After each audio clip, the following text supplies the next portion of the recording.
What a weekend of rugby! But honestly, are we watching a rugby match or a card game? Let's talk about it. Across just 7 games featuring top 12 teams this past weekend, we saw a staggering 18 cards handed out. 18! It feels like we were spending more time looking at replays than enjoying the actual flow of the game.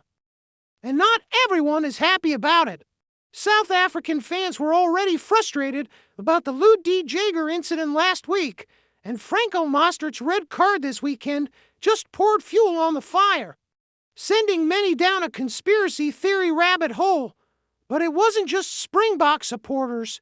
A lot of the rugby community questioned that Mostert decision.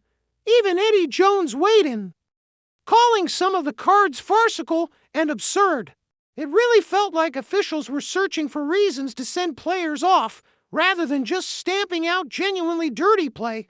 Let's look at that Mostert tackle. The slow-motion replay didn't look great on its own, but unlike D. Jager last week, Mostert wasn't charging in recklessly. He was low, arms wide, ready to make a legal tackle. When you watch it at full speed, you see how much was happening in a split second.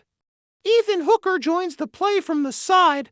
Paolo Garbisi passes the ball just before contact. Mostert had fractions of a second to react to multiple moving parts.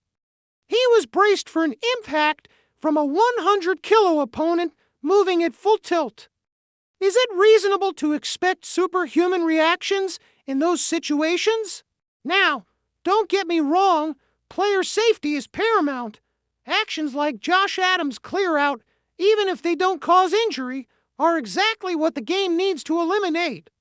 We can't have players charging into rucks with their shoulders, but we need consistency and a better understanding of the realities of a high-speed collision. We seem to be asking the impossible from tacklers at times, and the empathy from officials is often missing. Switching gears, let's talk about the big announcement, the New Nations Championship. It kicks off next July with a blockbuster, South Africa versus England. After the drama of this November, that's a fixture everyone wants to see. The tournament design seems fair, with every team playing every team from the other hemisphere. It's a huge step towards a more connected global season. But you have to wonder if it's all a bit much. The top 6 nations teams are now looking at 12 high-intensity test matches a year. Where does that leave the club game? With only about 30 weeks to fit in domestic and European competitions, something has to give. Will we see constant club versus country battles? And can fans really afford the time and money to follow their teams through this packed schedule? The idea is fresh, and it could be a lot of fun. But there are so many details that need to be worked out. Let's hope they get the balance right, because if they don't, we could find ourselves right back here in a few years trying to reinvent the wheel all over again.